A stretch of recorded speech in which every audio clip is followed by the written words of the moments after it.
Well, it's a discussion, argument even, which has rumbled on for decades. Should you use clipped-in pedals or flat shoes when you're riding a mountain bike? Now, the story with e-mountain bikes might actually be quite different because recently I went out with Doddy on an e-mountain bike ride, and Doddy, you wanted to ride on flat pedals, which really surprised me because you've been riding SPDs for decades. Yeah, so I do flip between the two, but yeah, I'd rather be clipped in. 100%. As soon as I started riding the e-bike, I found my timing was out. Like, it's really important on the e-bike because you have to understand your timing, when you're going to get a power surge, and climbing up steps. And it just so happened the ride you took me on had a lot of steps and technical stuff in the climbing, and I really struggled. It did. To be honest. So today then, let's have a look at the pros and cons of using flats or clips on an e-mountain bike.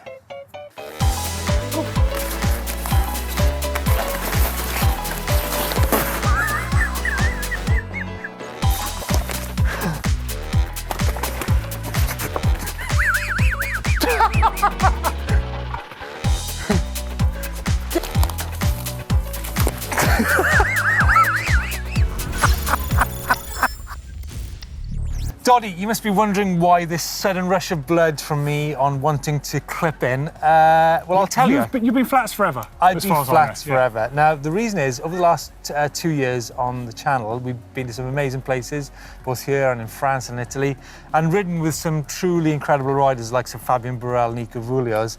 Okay. And I've seen them climb technical climbs, which has blown my mind. I mean, you know, I can ride some reasonably technical stuff, but getting up those steps on quite steep inclines and being able to move the bike into positions which I simply cannot do on flat pedals has made me think, right, I need a bit of that action. Okay, well firstly, let's quickly look at an SPD or a clipless pedal versus a flat pedal. Simple basics, a flat pedal as described is a flat pedal, you get on and go with whatever riding shoes you want to do. It could be wellies for you, it could be a pair of 510s, whatever. Right, and then the clipless pedal, which has got weird names, called clipless because originally it would be a toe clip on a flat pedal. Yeah. These days you have a cleat on the bottom of your shoe that locates onto the pedal and clips in. So the advantages are your foot is secure on the pedal. The advantages are when you're pedaling, you can actually pull up at the same time or pull forwards. There's also a few other things with clip pedals that you can do. Like you say, you can maneuver the bike a lot more than you can with flat pedals. Typically, someone on flat pedals will ride the back wheel quite hard. So you can wreck the wheel, you can get flats and stuff. Riding clipped in, your weight bias is a bit more neutral on the bike. So perhaps something you're looking for is being able to move around and do you know what? That's a really, really important point on an e-mountain bike. You're continually shifting weight between the front wheel and the back wheel, especially on those climbs, to get the traction on the back wheel, but to still keep that front wheel down. So maybe this could be the way ahead. However, there is a slight downside to clipping in.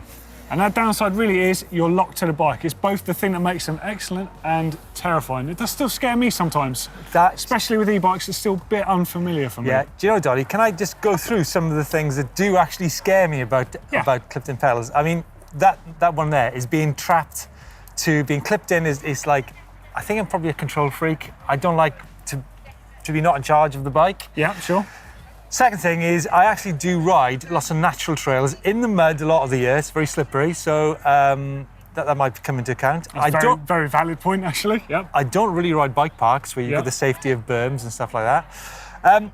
I actually use my foot. I use like a foot-off technique to counterbalance the bike when I'm doing technical climbs on e-bikes. So my feet are off quite a lot of the time.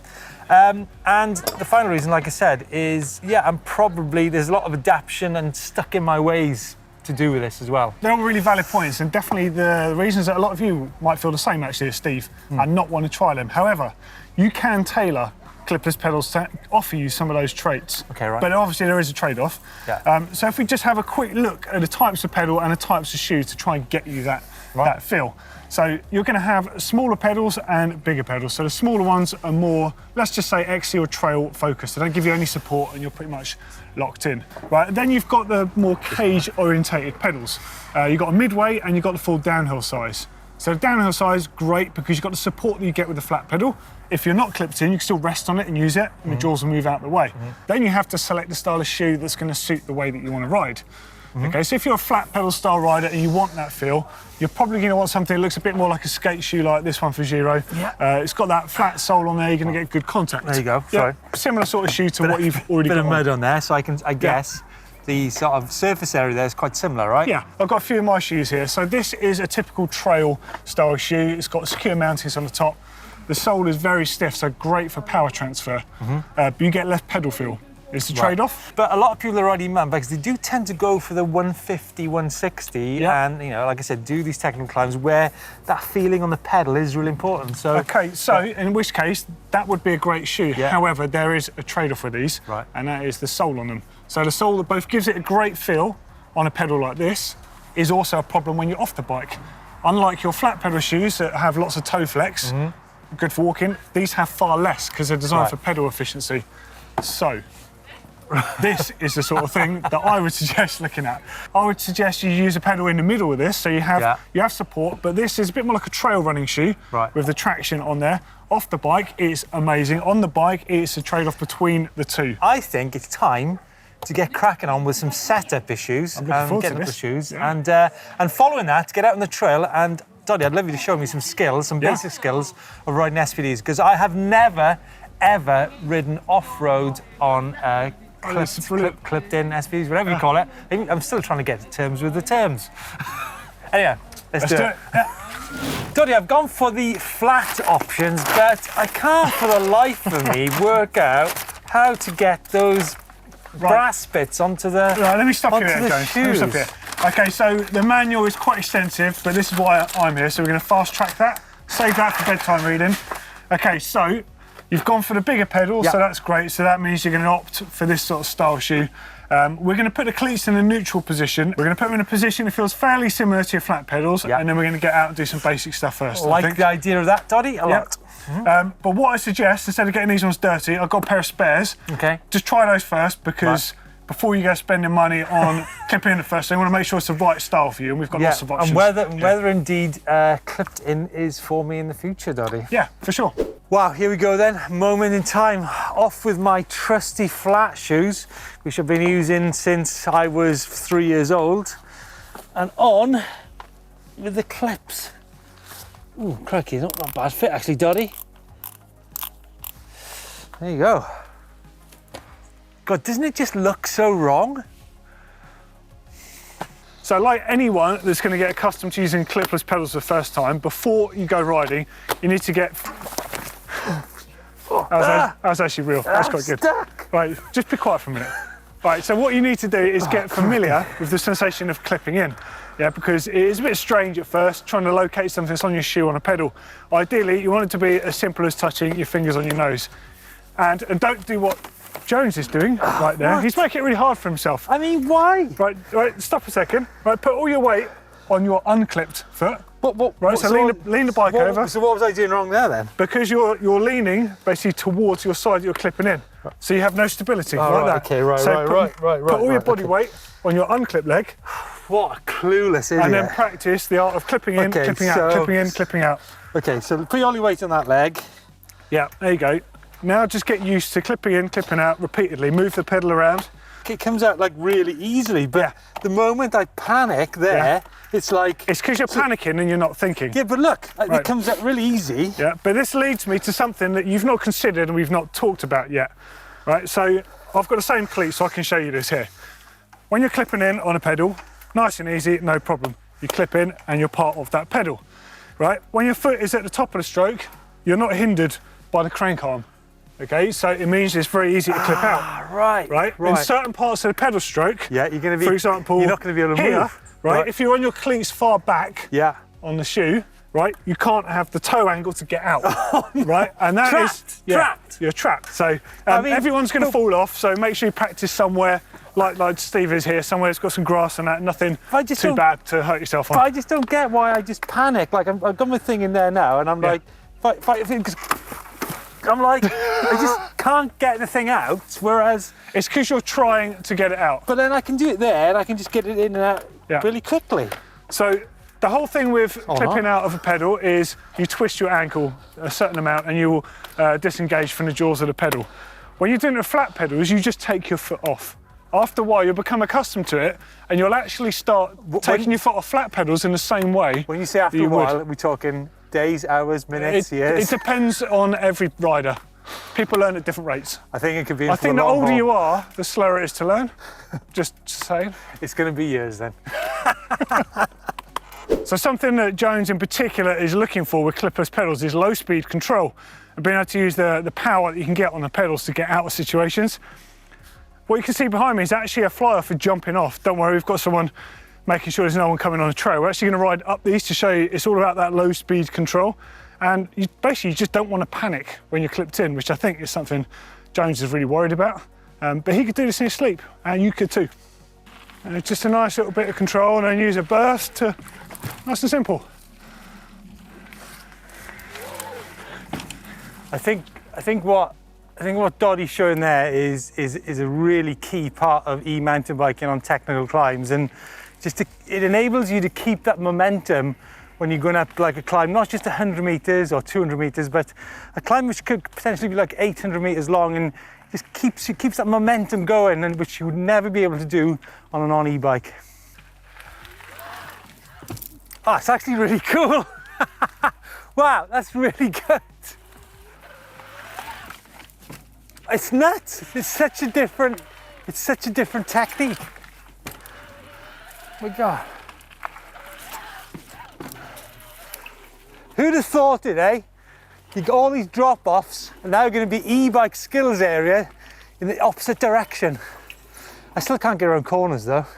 What I struggle with sometimes, or well, I don't actually struggle so much on flat pedals, is that when you're doing a technical climb, you come up and then all of a sudden your pedal is in a certain position, and you've got to readjust that flat pedal position to the top of the stroke to get up the next bit. And what I've seen with Burrell and Co, they seem to be not worrying about that. It's as if they can use the backstroke to keep the momentum. Exactly. Can you practice something like that on there? I think you could. You could probably come in slow, just use half a crank. It doesn't really matter where you are, and just carry on. And could you have could you, for example, have your pedal in the wrong position to get up there? I think so, yeah. Let's see you do it. Let's see you do it, Doddy. What do you mean, like do left foot forwards or something like that? Or like just be in the totally wrong position and still be able to get up over it. Okay.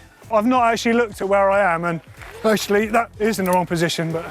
On flat pedals, you can't do that. You have to time it. You have to time it correctly. But that's the beauty of being clipped in. You seem to be able to either get the drive off the crank or actually lift the bike up by sort of doing a little mini bunny hop. You're less interrupted, basically. It's cool. I really like it. However, you have that, but like I say, you still have the other thing where perhaps there might be something that followed that on the trail and you're in the wrong position to do that. Yeah. But that's where your track stand comes in. Right. So try this, for example, try get up the step, but then pause on the top of it. And fall off. And then you would set yourself up imaginary for the next section.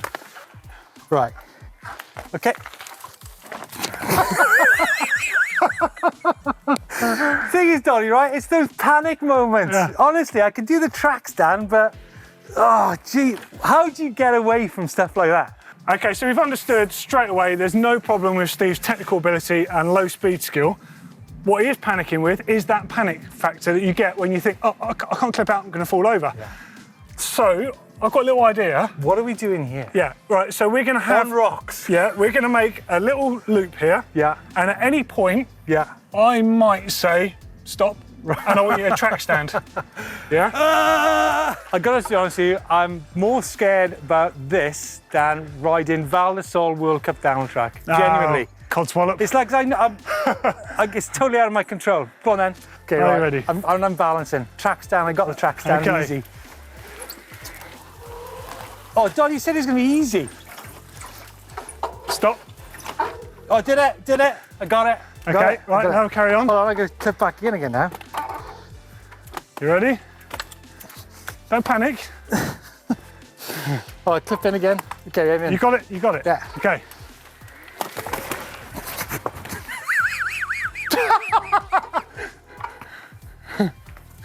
Get out.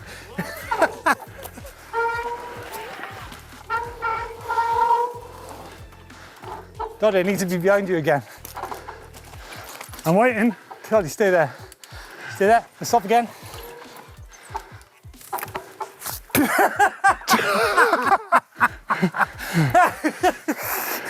Come on, can we just have a bacon roll? It's not as bad as you think, is it? So this is what I worry about. Stop there. Now do it. This is what I'm now worried about. Look, I'm now fallen over. I can't actually unclip. See, this is only ever a problem with really dramatic people. Oh, look, I can't. There you Look, go. I Now cannot unclip. get the pedal out. Yeah, you can. Right, let's swap that. Go on. God, you made that hard work, didn't you? Come on, I really, really, seriously, it's the hardest skill session I've ever done. Here's your...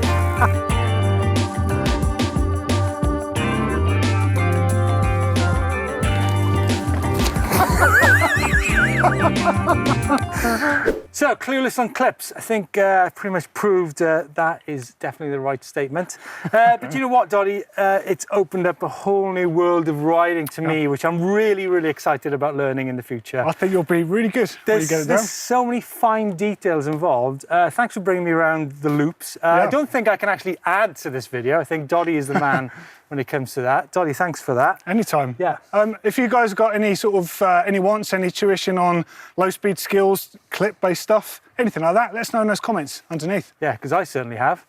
In the meantime, if you want to see some more skills-based videos, Chris Smith has done 1 million, and I'm going to leave 2 just at the bottom of the screen there now. Don't forget, hit the globe, subscribe to EMBN, give us a thumbs up if you like this video. Hit that bell as well. Ding! Because I did.